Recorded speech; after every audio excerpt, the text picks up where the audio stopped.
6 months ago, I managed to barely graduate from high school and finally gain the freedom I've always dreamed about. I could do whatever I wanted, go wherever I chose, and my childhood in Alaska made the choice obvious.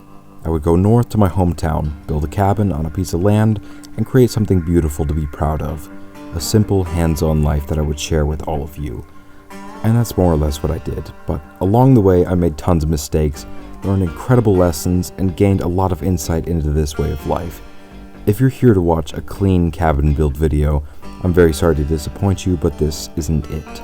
This video is messy and full of mistakes. I got distracted, went on adventures, I did and saw so much, and I've come away from those experiences with a lot of thoughts, which I've compiled relatively cleanly into the video you're watching now. This is a year in review, or half of it at least, and the lessons learned from the experience, from the beginning to the very end, today. We have a lot to discuss, so let's get right into it. We left Michigan the morning of May 31st, a few weeks after school ended. The journey from Michigan to Alaska is one my parents have been taking pretty regularly for the past 20 years, but the longest trips I was taking on a regular basis back then were to and from school and work, so a cross-continental trip of that caliber was pretty out there for me. But all I had to do was follow, so for about a week I had the simple job of staying in my lane, listening to music, and thinking about the summer ahead.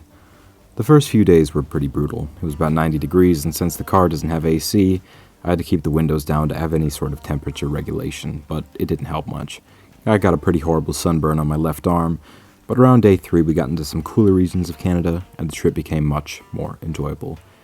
In that 6-day period, I listened to just about every episode of the Outside podcast that exists.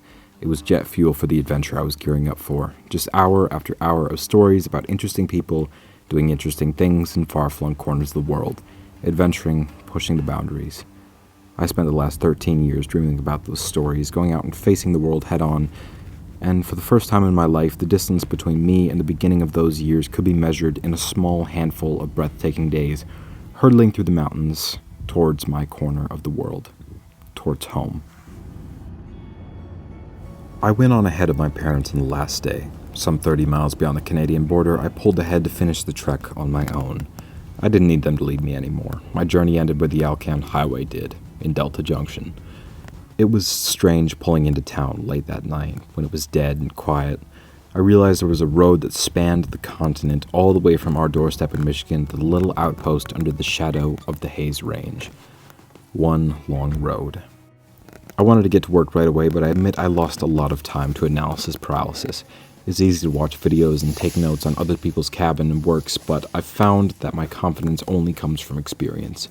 And if you don't have that, the process is very, very daunting. My dad had an old work truck in Fairbanks he said he'd bring down for me when he got the chance for me to pull stumps with, and somehow I got it in my head that all of the stumps had to be pulled before I started building. So I cut wood, cleared to the extent I thought I should, and waited. I really got started around early July.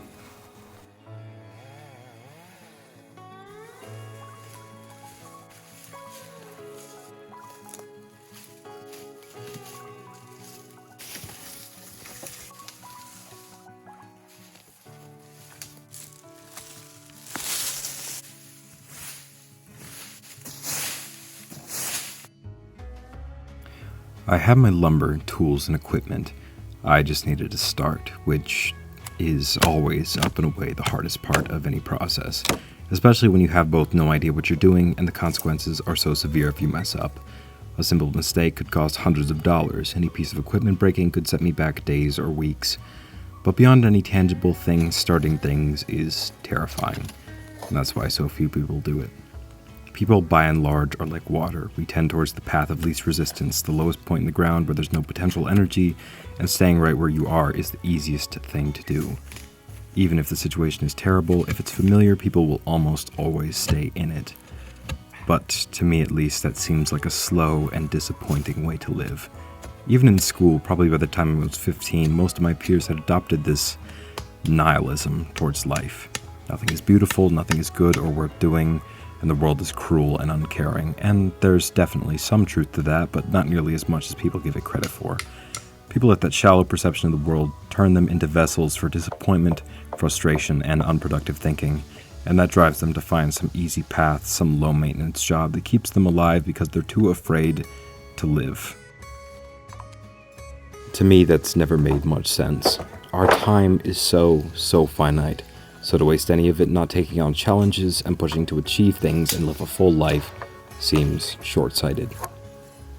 Starting will always be the hardest part, but it's absolutely necessary to anyone who aspires to be a doer of deeds, and I've always aspired to that. In my family, we have this inbuilt fear of the slow, uninspiring death most people choose. The sitting down in a chair sometime in your 60s and never really getting up again. Well, not so much fear as sober understanding that that way of living and dying is incredibly easy to do, and real living takes effort. So I will do my best to make that effort.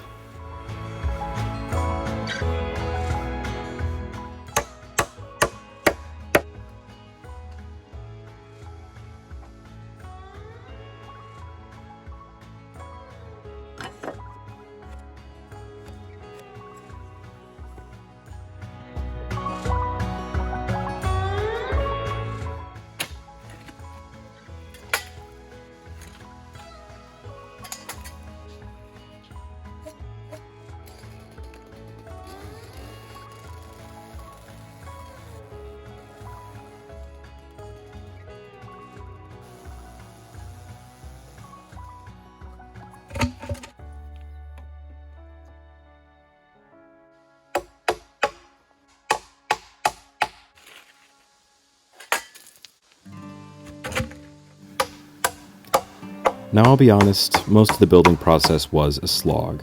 When I came up here, I knew nothing at all about building, and really that's my own fault. I had all sorts of opportunities to learn growing up, but it just didn't really appeal to me. I wasn't going to build anything, so I had no use for the knowledge, even if I learned it. Same goes with car stuff. Until I got one, I had zero reason to know or want to know how to take care of a car or know how it works. And I think that was a blessing and a curse throughout the summer. Knowing nothing definitely slowed me down, but not only did it force me to learn on the spot, but it made me call on the help of my amazing friends, creating one of my absolute favorite memories of the year. I remember at the time, some of the people in my comments called it cheating somehow, and while I kind of get that, what does anyone gain from me quote-unquote toughing it out and doing everything on my own? There's this weird subset of people who watch this channel with the idea I want to be this super hardcore, self-made man going boldly forth to flawlessly obliterate every challenge set before me, 100% self-reliant. But if you had friends willing to help with knowledge in a subject you didn't have, wouldn't you take their help as well? I took their help in a heartbeat, because I knew that I would have way more fun, get more done, and learn more if I had them there. Because, all in all, I'm not really interested in putting up this macho man, have-it-all-together facade that some of my viewers expect from me. Because it's a wildly unrealistic depiction of what this life actually is. Right now I'm at the very beginning of a long road of developing my land and turning it into something I can really be proud of. But of course, I'm not going to have everything together in the beginning. No one does. But a huge part of doing what I'm doing is just sort of winging it until something works. Because if you keep throwing things at a wall, eventually something will stick and you'll have something to follow. That's what I do at least, although a lot of people really hate that method. That moves a lot. Up and away, the most common type of comment I get begins with the words, "You should," "I would," "Why don't you," "You need to," and just thousands and thousands of suggestions at best or point-blank orders at worst. We live in a world where it's easier than ever for people to share their opinions with you, and in this sphere it usually manifests in people who aren't doing it telling you how they would do it. If you ever want to do something like what I'm doing, the best piece of advice I can give is just ignore the people who want to tell you how they would do it or try to control the process. Because everyone has those people in their lives, and they aren't the ones doing the thing. You are. If it's your first build, you are going to make mistakes no matter what.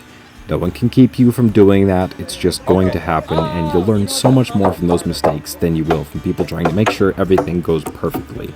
Because no one learns not to touch the stove because someone tells them it's hot. They learn not to touch the stove by being burned. And those little burns from the process are not only healthy, but necessary for real lasting growth. The amount of mistakes I've made on this cabin are staggering. But it's just the first cabin. Next year I'll make another cabin, and it'll be improved from the first in every way because I made the mistakes and learned from it. So don't take the process too seriously. Because if you make something halfway decent on your first try, you're doing infinitely better than the people who haven't done anything but micromanage. There are thousands and thousands of things I would change about this build if I could go back and do it again, but I can't. Building is an art form like any other. You improve with practice, and each attempt is going to be better than the last. And honestly, I'm glad to have built a palace of imprecision like I did. I love comfort, but comfort to me is easy warmth, a desk, and a bed to sleep in. If this place had been perfect, I wouldn't have had anything to shoot for at the next cabin. I am so beyond excited for next summer's build because I have so much confidence in my abilities that I've cultivated from my first flawed attempt. I've spent the past 6 months almost non-stop cutting, chopping, hammering, nailing, and drilling. In the process, I've destroyed good lumber, warped boards, installed windows upside down, the list goes on. But now I'm confident I could design an entire building in half an hour. I can price out lumber, get the right screws and nails, use every tool under the sun, and a lot of what I learned from my friends. Or even most of it. Building doesn't have to be a long, tedious slog. It can be really, really fun. And when my friends were there to help me, it absolutely was. To Condi, Brendan, Ian, and Jacob, once again, thank you all for your help.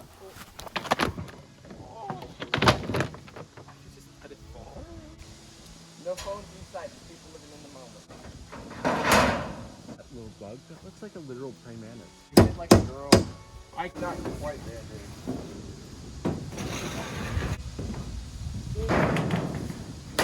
dude.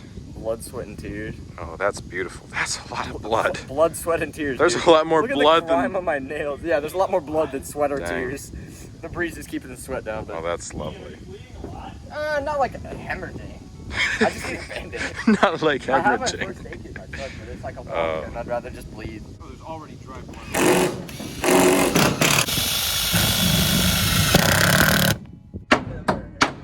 This was a better hammer. Awesome. I wish they was there.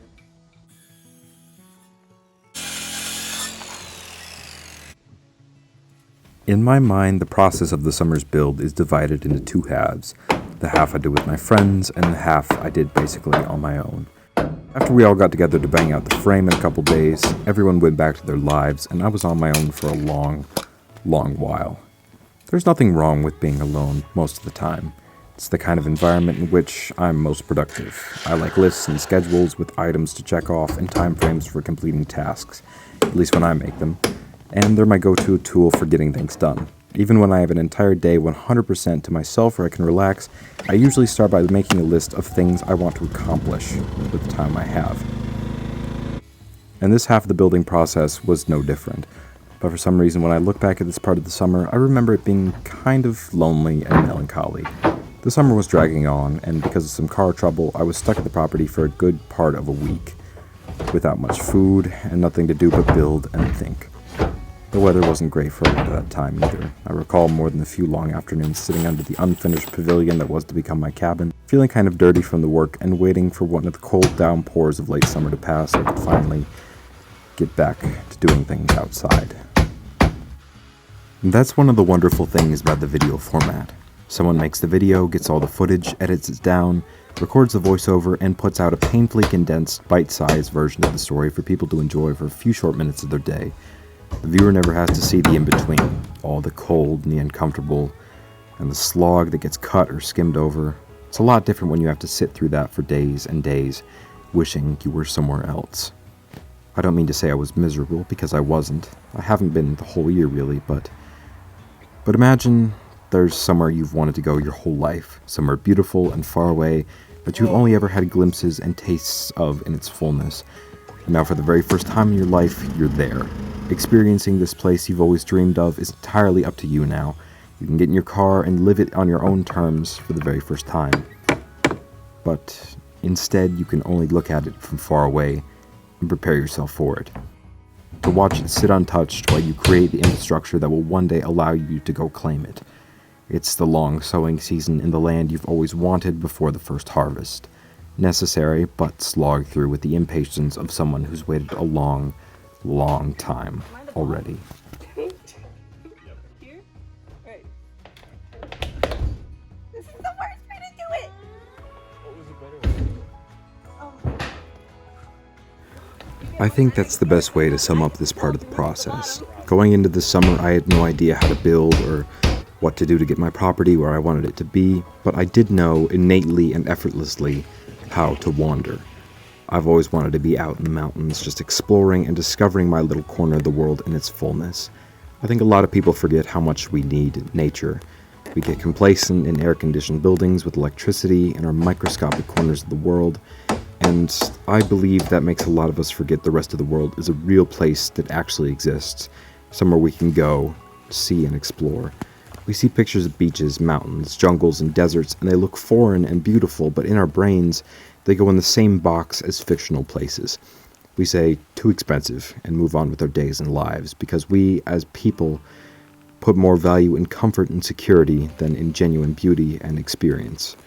Now, I'm not saying we have to immediately drop everything and buy a $4,000 ticket to Antarctica and spend a month there, but I think when people write off trips like that, they write off all trips as well. Some travel is expensive, some beautiful places cost a lot of money to get to, but so many don't. We've all been told life is short and heard people say small world, but as far as I've experienced it, neither are true. The world is huge, and every inch of it is rich and complex and beautiful if you just take the time to look at it closely. And life can be as short or as long as you make it. Routines and tedium shorten it, and adventure and enthusiasm lengthen it. That's one of the reasons I was so excited to come back here. Alaska breeds a very specific kind of person, or at least it tends to. We have bush pilots, ivory smugglers, gold miners, fossil hunters, artists, woodworkers, people who wake up in the morning with goals and dreams. They know what they want from the world and they're excited to go claim it. There's a reverence for nature, a reckless adventuring spirit that's so fresh and alive in so many people. This is a place where people fight against the slog of aging, against monotony and complacency, to really authentically live.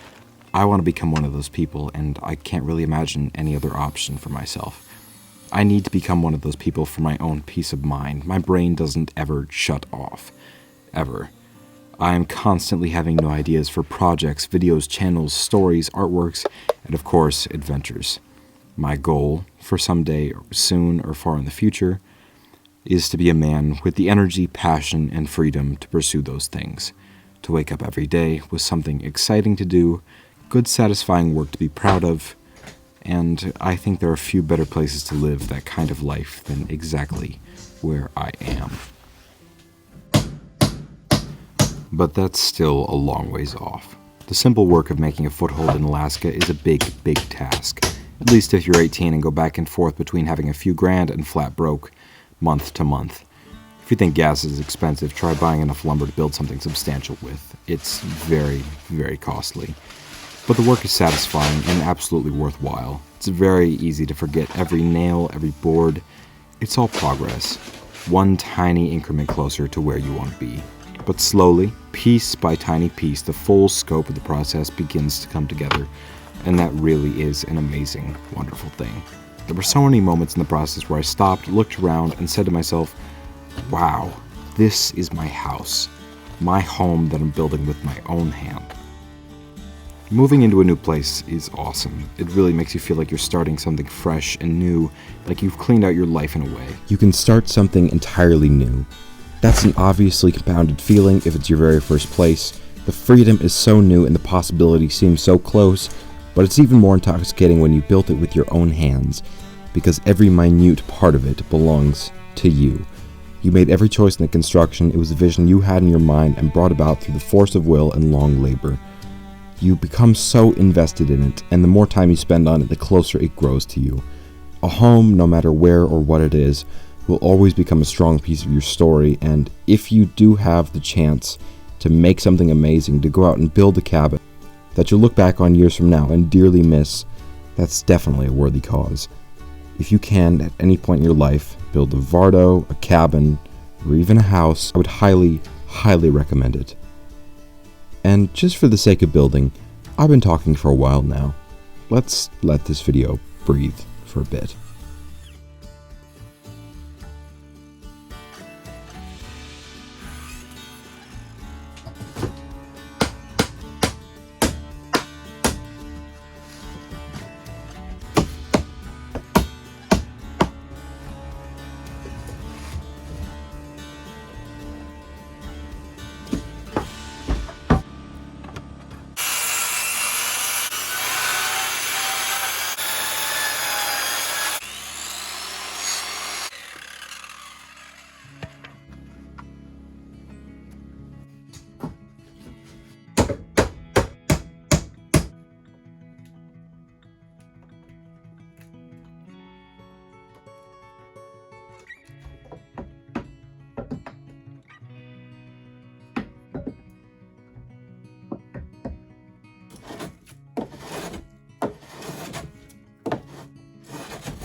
Pretty soon summer had turned into winter, and the progress began to slow more and more each day on the cabin.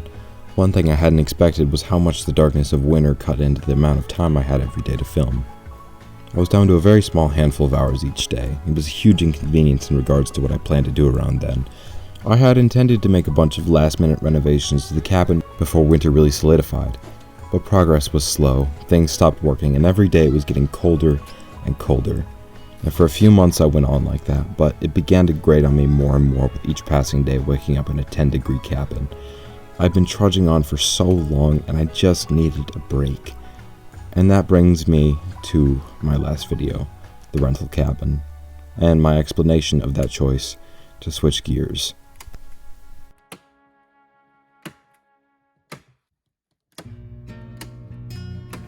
In the last video, a lot of people in the comments were quick to shake their heads, scold, call me a hacker, a scammer, a coward for not sticking it out in a cold box of cabin I left behind. I made it as clear as I could that I was just taking a break, that I needed to regroup and recalibrate, but there's a subset of people here who are only here to see me fail, and I think they saw that as me throwing in the towel. I don't understand that. Preying on someone's downfall, hoping they fail, watching only to gloat over anything that might be perceived as the end. Sounds like a sad way to live, but there is some amount of truth in it. I made so many mistakes this year, but that's part of it, or most of it. Succeeding is the exception in life, and failure, mistakes, the wrong choices, that's by and large the rule. And I don't want to lie to you all and pretend I have it all together. 8 months ago, I was a high school student, and a pretty subpar one at that. I am not an expert in anything I'm doing here. There's a formula for videos like these. Usually, some unnamed, high-profile carpenter goes into the woods.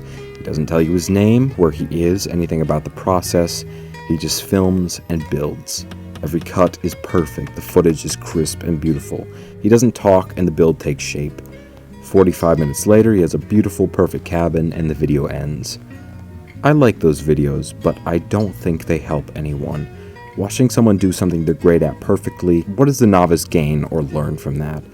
My point is, I don't know much of anything about building or being off-grid or an adult or on my own, and why should I? What I do know is what I want and what I have to do. I was born in Alaska and I want to make a place for myself here. I can't quit because there's no plan B. There's never been a plan B. What I'm doing right now is and always has been the only option. I don't know much of anything, but you don't have to know anything to do what I'm doing.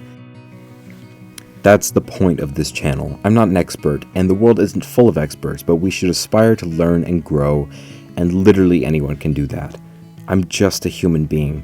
My cabin isn't ready for winter because I made mistakes. I'm living in a rental because it's warm, and I don't hate myself enough to wake up every hour and a half to stock a fire that's trying its absolute best to die. I take allowances and help when I'm given them because why shouldn't I? Pride? Pride is a pretty stupid reason to be miserable. So I made the choice not to be miserable. I made the choice to go back to Michigan for a month and enjoy Christmas with my family. I made the choice to take some time off from building and living in the woods because I have the whole rest of my life to do that. I know when I'm on my deathbed looking back on my life, the last thing I'm gonna think is, man, I wish I'd spent a freezing Alaskan winter inside a cabin that just wasn't ready for it. I'm gonna look back and think I'm glad I was honest with myself. I'm glad I didn't force myself to be miserable to somehow prove I can take it for a crumb of self-gratification and to please a handful of cynics in my comment section. But soon I'll go back.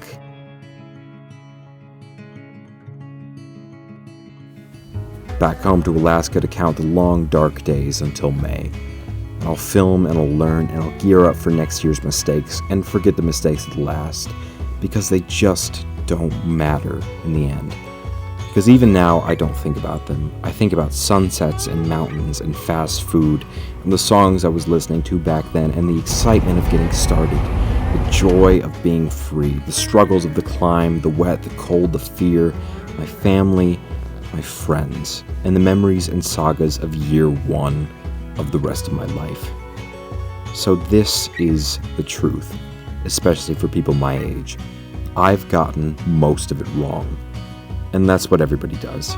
Just learn, improve, and don't listen to the people who talk like they have it all together. Because no one does. The smartest person on earth doesn't know much of anything, all told. So what does that say about the rest of us? So just do what you can. You're alive right now, today, but nothing else is guaranteed. My friend Daniel just got in a horrible car crash a few weeks ago. He was T-boned by a drunk driver going 60. He should be dead. The car's totaled, but aside from some bruises and soreness, he's mostly unscathed. And I bring this up to say, you could have 50 years, or 25, or 10, or a single year, or a single week. There's no way of knowing. So just do what you can while you can, and don't feel guilty about what you couldn't. That's all for 2023. Thank you all for an amazing year. I'm so beyond excited for what next year has in store. Merry Christmas and Happy New Year. I'm Mick, and until 2024, toil for your food. Have a good night.